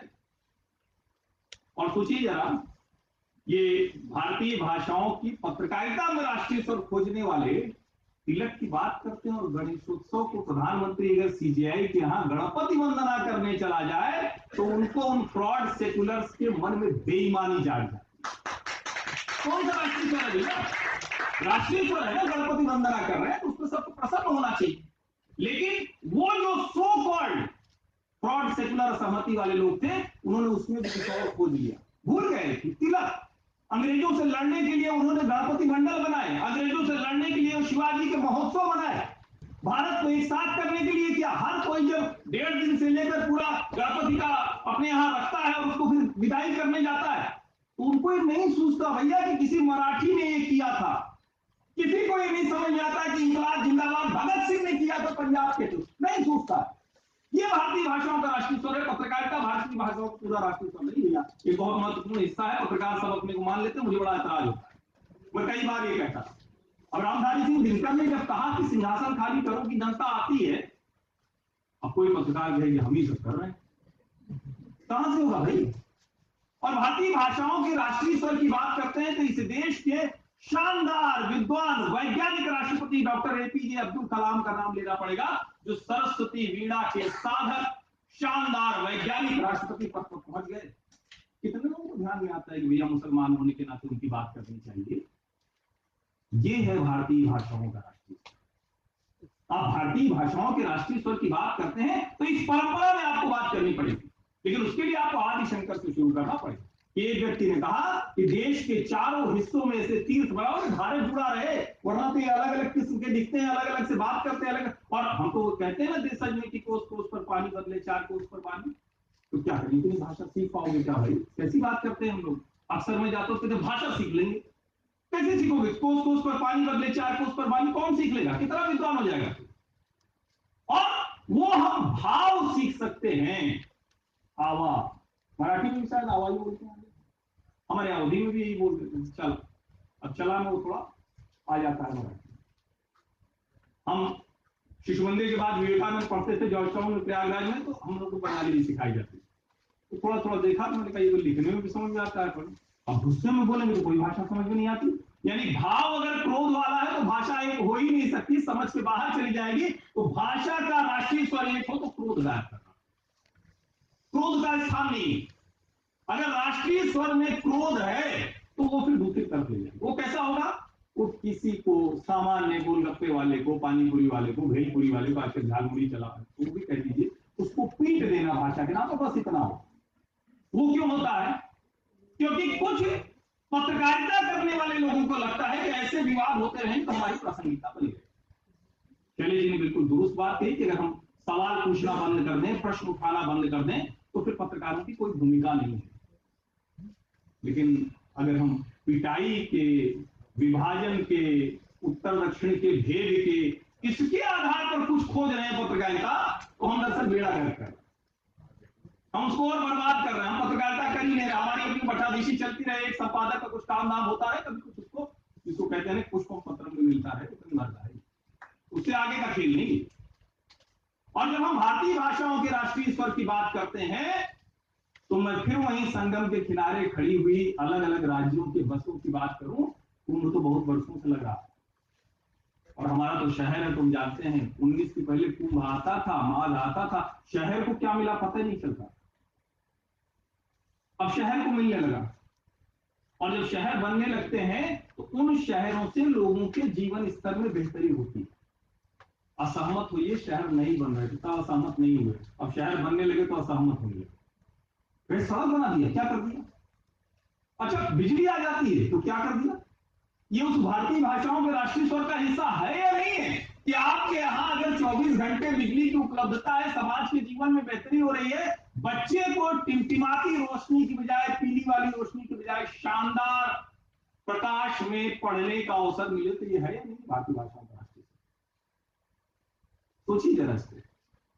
क्योंकि मैं बार बार देखता हूं और ऐसे आयोजनों में जाता हूं तो कई बार बाद में लोग कहते हैं कि आप तो एकदम ही अलग दिशा में चल रही है, इसके लिए तो बुलाया नहीं था। तो अच्छा ये था कि मुझे संजय जी ने बताया नहीं था किस दायरे में रहना। मेरा दायरा पूरा बड़ा है, हम तो हिंदू परंपरा पद्धति को मानने वाले, तो हम तो बड़े दायरे में जाएंगे। और जाइए, ये सब तो बच्चे पढ़ ही रहे हैं, भारतेंदु हरिश्चंद्र से लेकर महावीर प्रसाद द्विवेदी से, तो जितने सारे लोग हैं सबको तो पढ़ ही रहे। उनको बताने के लिए हमको क्यों आप बुलाएंगे, इतना टिकट देके खर्चा करके क्यों बुलाएंगे? कुछ मौलिक बात भी सुनने को मिले ना, वरना बच्चे तो पढ़ ही लेते हो। आप लोग इतने अच्छे अच्छे प्राध्यापक हैं, सब पढ़ाते ही। अभी भी बंगाल का चुनाव, 150 वर्ष वंदे मातरम के लिए में, 200 वर्ष के साथ 150 वर्ष है। और आप जरा सोचिए इस देश का कैसा भारतीय भाषाओं का राष्ट्रीय स्वर आज है कि बड़े बड़े पत्रकार टीवी चैनलों पर पूरी बेशर्मी और ढिलाई से कर दे। वंदे मातरम के 150 वर्ष की क्यों बात करनी है? लाभ हो जाएगा किसी राजनीतिक दल को। बेशर्मी का ये जो बेईमान पत्रकारिता का स्वर आपको सुनाई दे रहा था, उन लोगों को भी बचा। जिस वंदे मातरम ने भारत में हिंदू, मुसलमान, नौजवान, युवा, बुजुर्ग, महिला, बच्चे, जो भी आप कहें, सबको एक कर दिया, उसके 150 वर्ष होने करें कि हम याद क्यों करें? ये वो लोग हैं जो भारत में परिवार परंपरा को खत्म कर दें, कहते हैं पिताजी तो अब गए, अब क्या 100 साल बाद अपनी 3 पीढ़ी का नाम याद रखना। अब तो द्वारचार में पहले पूछते थे तो 5 पीढ़ी याद करनी पड़ती थी किला को द्वारचार के समय। अब तो जाके शादी ब्याह कर लेते हैं तो 5 पीढ़ी का नाम ही नहीं याद है, पिताजी तक का याद है, मम्मी पापा के आगे याद है नहीं। कौन सा राष्ट्रीय स्वर तैयार करिएगा? उसकी चिंता है। और जरा सोचिए, कृपा शंकर जी बैठे हुए हैं, महाश्वेता देवी का नाम आता है, राष्ट्रीय स्वर था या ऐसा था जो बंगाल के साहित्य को या दूसरे साहित्य को देश के दूसरे के सामने खड़ा कर देगा? हमारी विसंगतियों को सिर्फ उभारना क्या राष्ट्रीय स्वर के साथ प्रतिरोध का या सहमति का स्वर बन सकता है क्या? हमारे शहर को जो कला संस्कृति हर चीज का संगम है, उसको आप विचित्र किस्म का गंगा जमुनी तहजीब का शहर कहते हैं। हर जगह जाके मैं ऐतराज जता के आता हूं, भारत भवन में भी ऑन रिकॉर्ड दर्ज कर रहा हूं, कोई गंगा जमुनी तहजीब नहीं। हमारी भारतीय संस्कृत निष्ठ परंपरा है जिसमें हम सर्वधर्म समभाव की बात करते हैं, वसुधैव कुटुंबकम की बात करते हैं। गंगा भी हमारी, यमुना भी हमारी, एक कृष्ण की नाग नथैया लीला की भागीरथ। ये गंगा जमुनी में हिंदू मुसलमान कहां से आ गया भाई? इतनी सामान्य बात आप लोगों को समझ में नहीं आती क्या? इसके चक्कर में कुछ मिलावट कर दी गई है क्या? कुछ जो शराब वाले, हम तो पीते नहीं, शराब वाले कहते हैं कॉकटेल बना देते हैं तो ज्यादा चढ़ते हैं। तो ये जो ब्रॉड सेकुलरिज्म भाई कॉकटेल था क्या? ऐसा बेईमानी जिसमें भारतीय भाषाओं के भाव समाप्त हो जाए, भारत का भाव समाप्त हो जाए, हम अपनी परंपरा, अपनी संस्कृति, अपने परिवार, अपने पूर्वज, अपनी विरासत सबको छोड़कर भूल जाओ कि नहीं ये नया वाला कैसे हो जाएगा भाई? और हम भारतीय भाषाओं की बात कर रहे हैं, जो अंग्रेजों का वर्नाकुलर प्लस को आज भी हम याद करते हैं। भारतीय भाषा बोलिए ना, इतना वर्नाकुलर प्लस क्या है? कहां से आया वर्नाकुलर प्लस? मुझे तो आज तक नहीं ध्यान है कि किसी भाषा के, भारतीय भाषा के चिंतक ने वर्नाकुलर शब्द को ही कभी स्वीकार किया। और मैं आग्रह करता हूं आप लोगों से कि आप लोग वर्नाकुलर अंग्रेजों की दृष्टि थी भाई, उनके हिसाब से सब चलता था। वो डिवाइड एंड रूल वाले थे, वो बांटो और राज करो वाले थे। अब अंग्रेजों की दृष्टि, उनके शब्द, उनके भाव के लिहाज से अगर भारतीय भाषाओं के राष्ट्रीय स्वर को खोजने की कोशिश करेंगे तो आप गलत दिशा में चलिए। और इसीलिए मैं कह रहा हूं कि भारत में भाषाओं का कोई संकट है ही नहीं, क्योंकि जो कोस पर बगले पानी, 4 कोस पर बानी चलते जाते हैं तो ना पानी बुरा लगता है, ना पानी बुरा लगता, बानी बुरी लगती, समझ में भी आने लगती। ये तो आज क्योंकि संचार का माध्यम तेज हो गया, हवा में उड़कर हम पहुंच जाते हैं, एक जगह से दूसरी जगह खट से पहुंचे, तो आपको उत्तर भारत से गए, दक्षिण भारत में पहुंचे, मराठी में कैसे हो जाएगा? जैसे देश के अलग अलग राज्यों में जाते हुए मुझे लगता है कि भाई जैसे गुजराती तो आप हफ्ते भर में सीख जाते हैं, मराठी समझ जाएंगे, सीखते सीखते थोड़ा और समय लगेगा, क्योंकि 4 वर्ष में मुंबई भी रहा, देहरादून भी रहा, कानपुर रहा, घूमना टहलना तो हर जगह होता ही, चुनाव के नाते हर जगह जाना होता ही। मुझे तो नहीं लगा कि कभी कोई भाषा की कोई संकट है। और मैं 2001 में प्रकाश जी बैठे हुए हैं, तो उसी वेब दुनिया में मैं पत्रकारिता कर रहा था, 2001 तक को कवर कर रहा था। तो एक आदमी था, स्पेनिश या फ्रेंच रहा होगा, तो उसको ना अंग्रेजी आती थी ना हिंदी आती थी, मजे से घूम रहा था। तो हम लोग एक थमा दिया गया था वो कैमरा, और पूछा जाता था, एक कॉलम था, तुम जैसा मैंने देखा। अब क्योंकि उस वक्त डिजिटल का मामला था, बड़ी अच्छी सोच थी नई दुनिया वालों की, दुनिया भर में जाता था, तो बाबा लोग हम लोग बड़ा पसंद करते थे। बाबाओं का प्रचार थोड़ा लंबा हो जाता था तो डॉलर में पैसे आ जाते, तो हम भी जो विदेशी मिलता था पूछ लेते थे, भाई तुम जैसा मैंने देखा। मैं तो 5-6 अंग्रेजी में सवाल रटे हुए थे, उससे ज्यादा अंग्रेजी आती नहीं थी, तो उसको रटे हुए थे और उसी पर रट के उसको पूछ लेते थे कि भाई कहीं और ऐसा आयोजन देखा क्या, ऐसा आयोजन इतना व्यवस्थित हो पाता है क्या, इस आयोजन में आपको क्या क्या दिखा, आपको आकर कैसा लगा। तो सबके बाद उसको आती नहीं थी, अंग्रेजी भी टूटी फूटी बोल रहा था, मतलब हमारी तो टूटी फूटी है ही है, रशीद जी भी आ गए हैं, अंग्रेजी आती तो हम भी थोड़ा इनके बगल बैठा। तो ऐसा थोड़ी ना कि मैं बगल में बैठने के लिए आती है।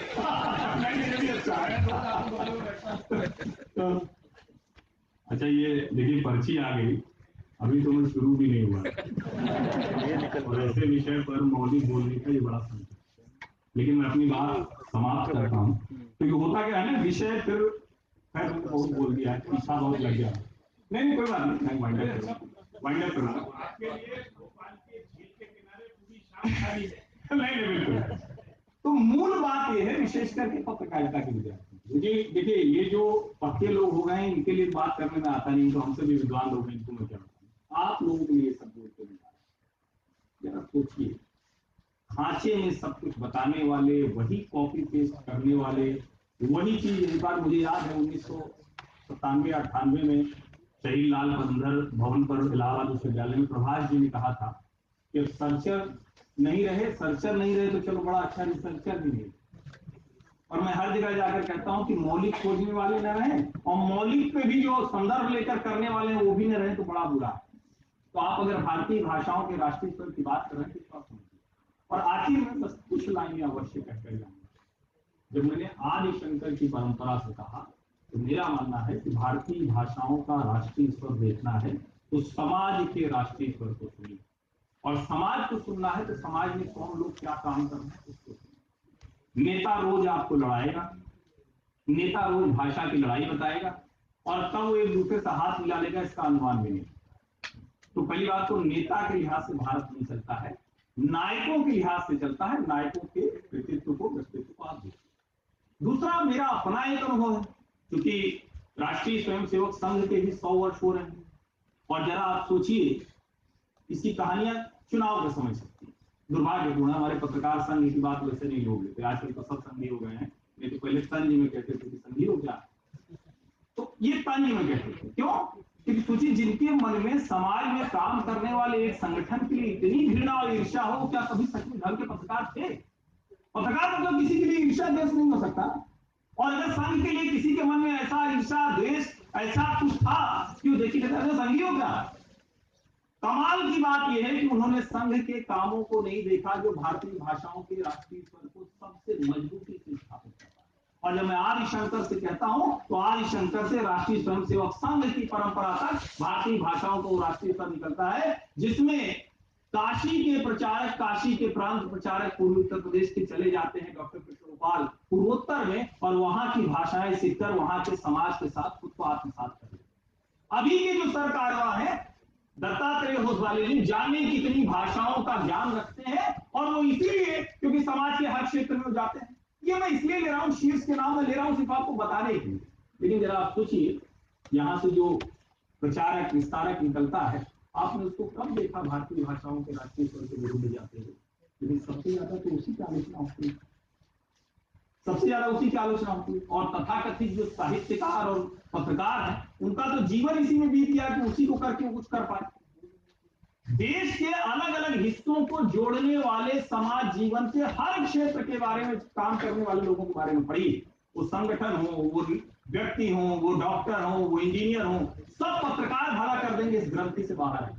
आप तो पत्रकारिता के विद्यार्थी तो उन्हीं को देखते हैं, और मैं आपको लिख के देता हूं, जितने ये हैं ये सस्टेन नहीं कर सकते किसी ढंग के काम में अगर इनको मौलिक 15-15 मिनट बोलने के लिए कह दीजिए। ये वही बात पिछले 30 सालों से 40 सालों से हर मंच पर जाकर बोलते हैं। आप उनकी रिकॉर्डिंग निकाल कर देखिए, दूसरी बात नहीं मिलेगी, दूसरी लाइन नहीं मिलेगी। और ऐसे लोग भारतीय भाषाओं को लड़ाने की भी कोशिश करते हैं। और कमाल की बात है कि जब एक करने की बात हो कहेंगे नहीं, अरे उनके मन की भी कुछ बात आनी चाहिए।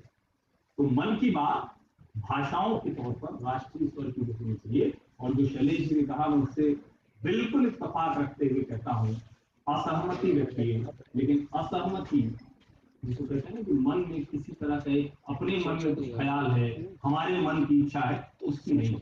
देश को आगे बढ़ाने के लिए, भारत को आगे बढ़ाने के लिए, भारत के उस भाव को जिसमें हम सचमुच कहते हैं कि हम दुनिया के लिए ज्ञान केंद्र हैं।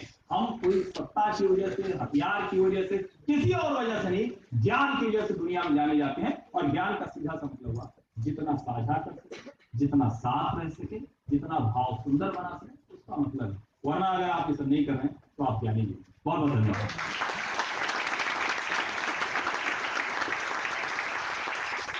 बहुत बढ़िया हर्षदीप, तालियां बता रही हैं कि बहुत बढ़िया उद्बोधन रहा आपका।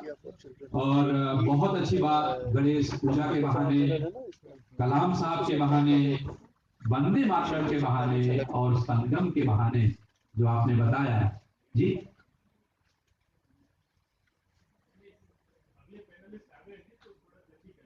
जी जी, मैं जल्दी ही कर रहा हूँ।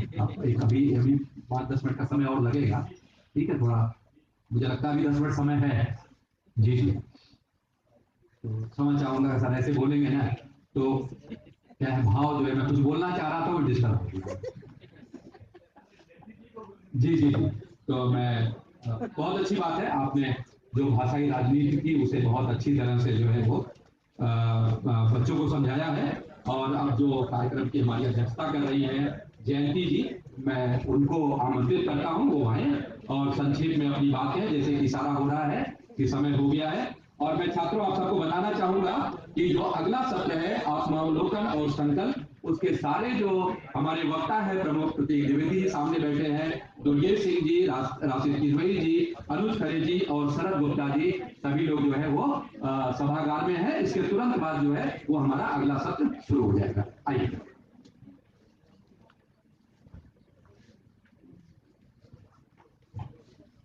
नमस्कार कुलपति जी, आदरणीय कुलपति जी, संजय भैया और माखनलाल चतुर्वेदी, इस सारे अध्यापक दल और मेरे दोस्तों,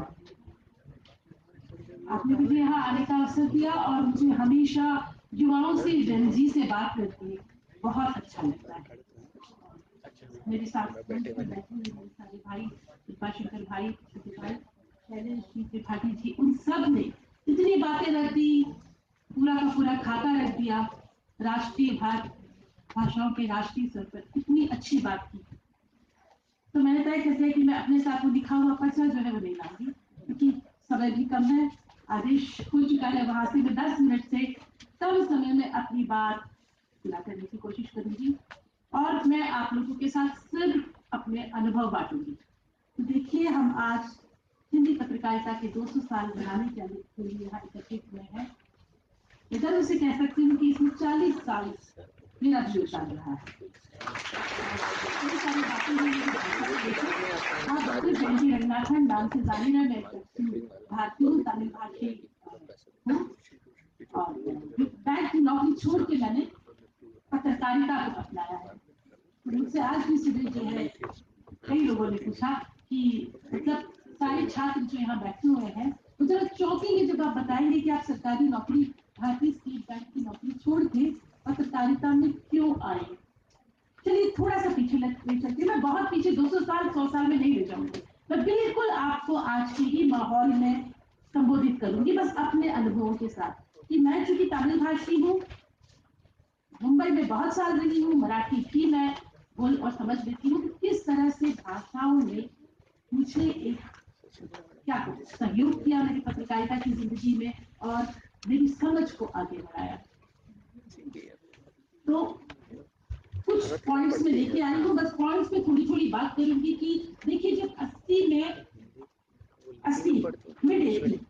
कल हरिवंश जी यहाँ बात कर रहे थे, उन्होंने भी कहा धर्मयुग परिवार से है, तो हाँ गर्व से कहती हूँ मैंने धर्मयुग से अपने पत्रकारिता जिंदगी की शुरुआत की थी 1950 में।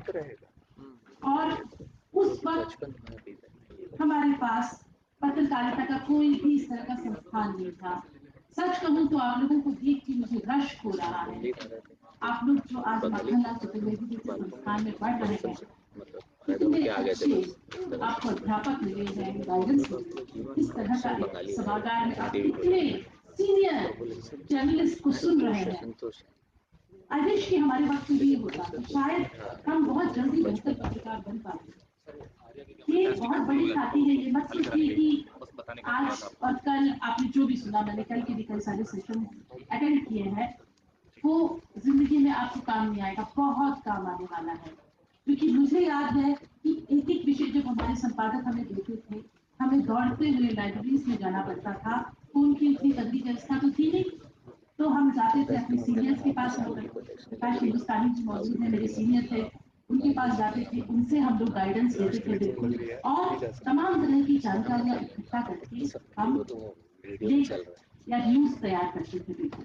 और आज आप लोगों के पास जो है, चलिए यहाँ आप मोबाइल का इस्तेमाल नहीं कर सकते, बाहर जाके कर सकते हैं, गूगल बाबा है, चैट जीपीटी है, जेमिनी है। तो रिसर्च करने में आप लोगों को जो मदद मिल रही है और हर भाषा के साथ, मुझे लगता है कि ये इतना बड़ा खजाना है जिनको आपको बहुत अच्छे से इस्तेमाल करना चाहिए।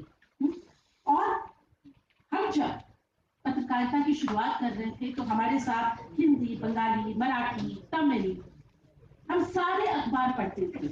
उन सारे अखबारों को पढ़ के हमें जिस्ट जो है आपस में बांटना पड़ता था, हमें बताना पड़ता था अपनी बीती इसने कि किस अखबार में आज किस तरह की लीड स्टोरी प्रकाशित है और उस लीड का क्या मतलब है।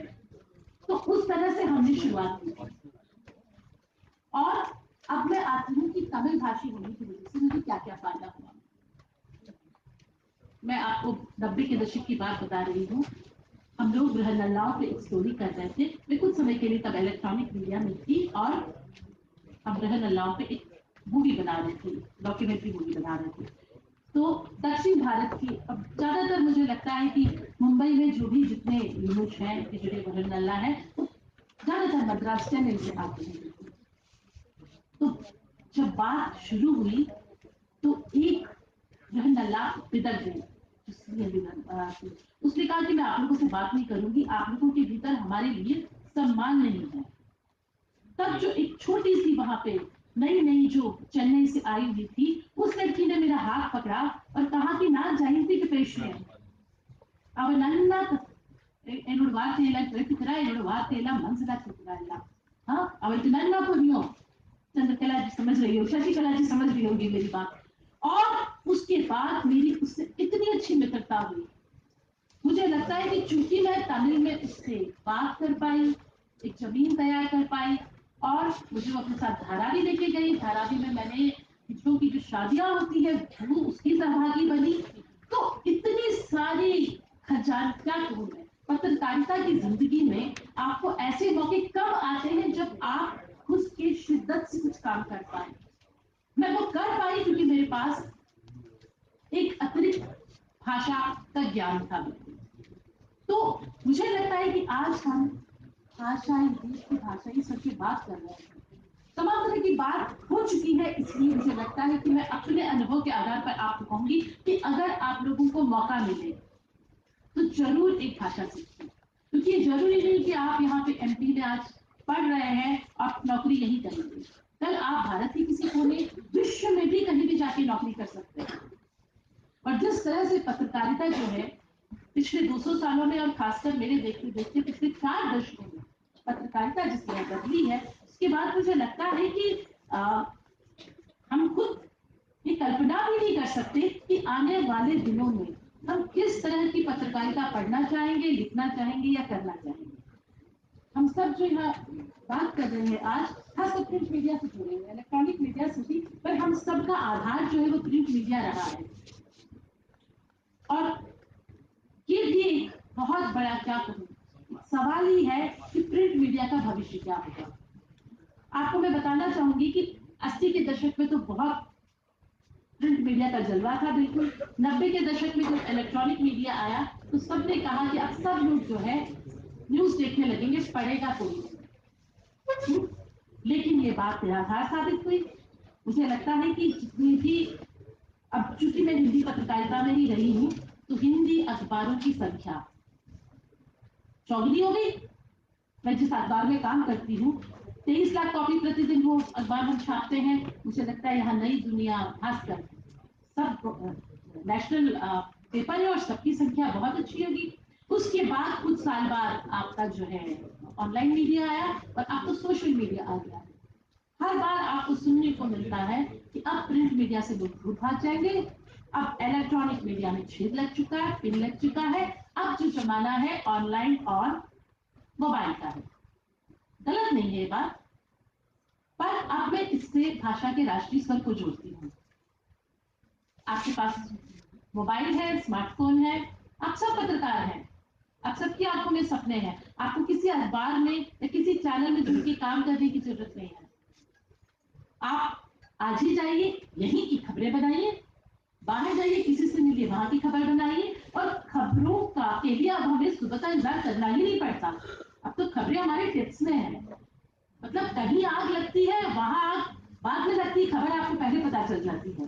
तो ऐसे तूफानी समय में आप पत्रकारिता का भविष्य कैसे देखते हैं बताइए। मुझे तो लगता है बहुत चुनौतीपूर्ण समय है और मैं रश्क भी करती हूँ आपसे कि मैं जो है 40 साल पहले पत्रकार क्यों हुई, मैं आज क्यों नहीं हुई। आज आप लोगों के पास पूरी दुनिया है। मैं ये भी नहीं कहूंगी कि पूरा हिंदुस्तान है, पूरी दुनिया है।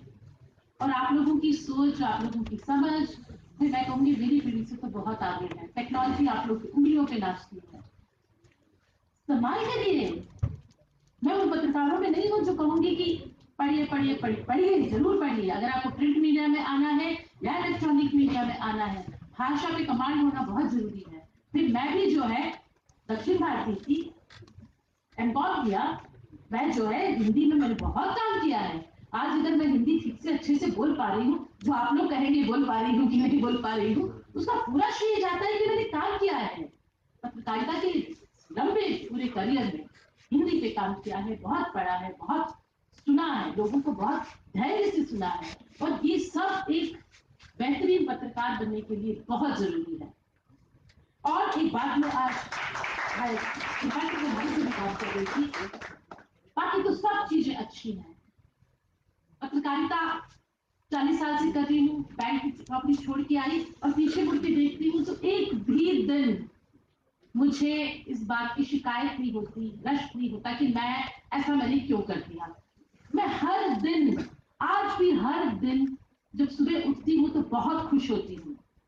चाहे वो मैं अखबार के लिए लिखूं, चाहे दूसरे अखबार के लिए कॉलम लिखूं, या कहीं बोलने जाऊं, या अपने लिए कुछ लिखूं, चाहे अपने लिए उपन्यास कहानियां भी क्यों न लिखूं। और मैं बहुत खुश होती हूँ कि मैं वो काम कर पा रही हूँ जो मुझे बेहद पसंद है। तो आज यहाँ जितने भी दोस्त जो आज छात्र हैं, आपकी की उम्र का समझ लीजिए मुझे भी, आप पत्रकारिता में आ रहे हैं, बहुत बहुत शुभकामनाएं। लेकिन इस बात को जरूर ध्यान में रखें कि आपको आनंद महसूस होना चाहिए। आप जो काम करें उसमें आप गौरव महसूस करें और आनंद के साथ कर सकें।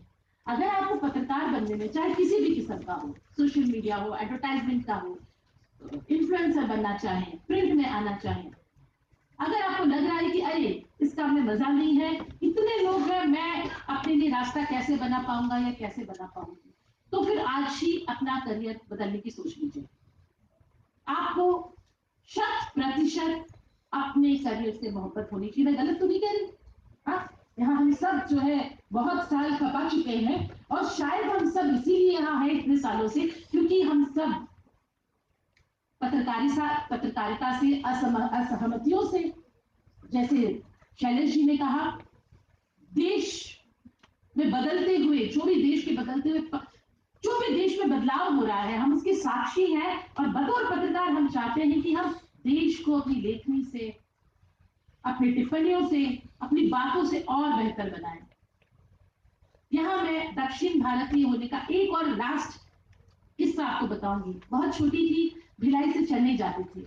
वो उन दिनों की बात है जब जब पूरे चेन्नई में हिंदी का विरोध चल रहा था, करुणानिधि की सरकार थी एजेंट पे। तो जैसे हम आंध्र प्रदेश से ट्रेन हमारी एंटर हुई चेन्नई में, सारे स्टेशन के जो नाम थे, स्टेशन पे जो लिखे होते हैं नाम शहरों के, हिंदी में उन्होंने काला रंग खोल दिया था। बिल्कुल बहुत हताश हुई मैं। 7-8 साल की रही होंगी। मैंने अम्मा से पूछा ऐसा क्यों कर रहे हैं, ये सब इंग्लिश में लिखा हुआ है, तमिल में लिखा हुआ है। तो अम्मा ने बताया हिंदी का विरोध चल रहा है। देखो, हम चेन्नई उतरे, चेन्नई उतर के जैसे हम टैक्सी ड्राइवर के पास पहुंचे, तो अम्मा ने तमिल में बात करने की कोशिश की। उसने पूछा किधर से आया तुम लोग? मुंबई से आया। फिर बताया कि हम भिलाई से आए। आ गए घर, हम मामा के घर उतरे थे, और मामा के घर में एक किराएदार थे। मुझसे जब मिले तो उन्होंने कहा मैं तुम्हें अच्छी तमिल बोलना सिखाऊंगा, तुम मुझे अच्छी हिंदी बोलना सिखाओ। मुझे बात तो राजनीतिक तौर पे जो भी विरोध हो रहे हैं, जो भी आपको भाषा के विरुद्ध सुनने को मिले, आप उन सबसे घबराइए मत। जो भाषा आप चुन रहे हैं, मैं गर्व के साथ कहती हूँ मेरी जन्म की भाषा जो है तमिल है, और कर्म की भाषा जो है वो हिंदी है।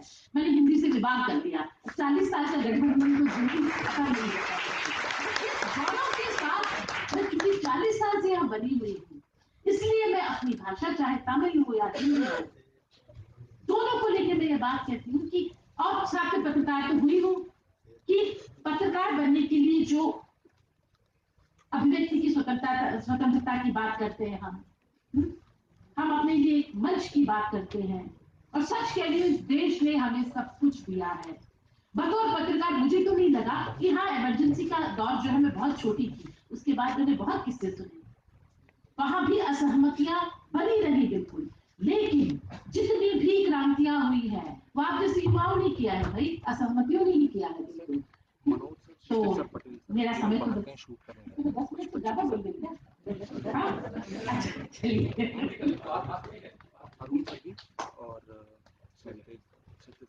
तो बस आप लोग सबसे यही गुजारिश करूंगी कि आप चाहे प्रिंट में आए, इलेक्ट्रॉनिक में आए, सोशल मीडिया के थ्रू अपना करियर बनाना चाहे, सोशल इन्फ्लुएंसर, मीडिया इन्फ्लुएंसर के थ्रू बनाना चाहे, या ऑनलाइन में आए, आज से तय कर लें कि अगर इसमें मुझे काम करना है तो मुझे कितने साल काम करना है, क्या मैं इसमें अपने आप को 5 साल तक देख पा रही हूँ, और देख पा रहा हूँ तो किस तरह से देश को कहाँ आगे ले जाने की मैं सोच पा रही हूँ।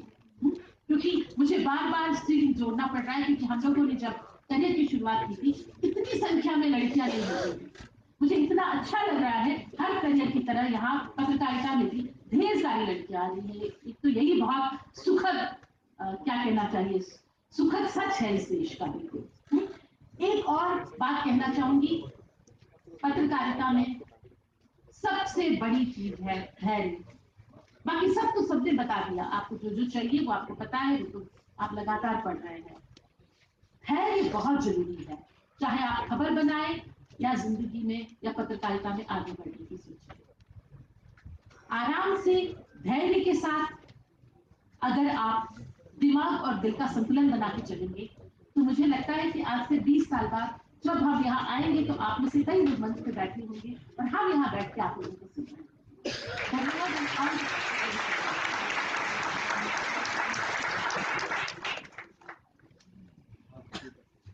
धन्यवाद जयंती जी, आप किसी जो है छात्रों के बहुत उपयोगी होगी, और ये सत्र यही समाप्त होता है। आप सब वक्ताओं का बहुत बहुत धन्यवाद, बहुत बहुत आभार सर। और मैं अगले सत्र के लिए जो सूत्रधार है श्री प्रवीण शर्मा जी को मैं मंच पे आमंत्रित करना चाहता हूँ। प्रवीण जी।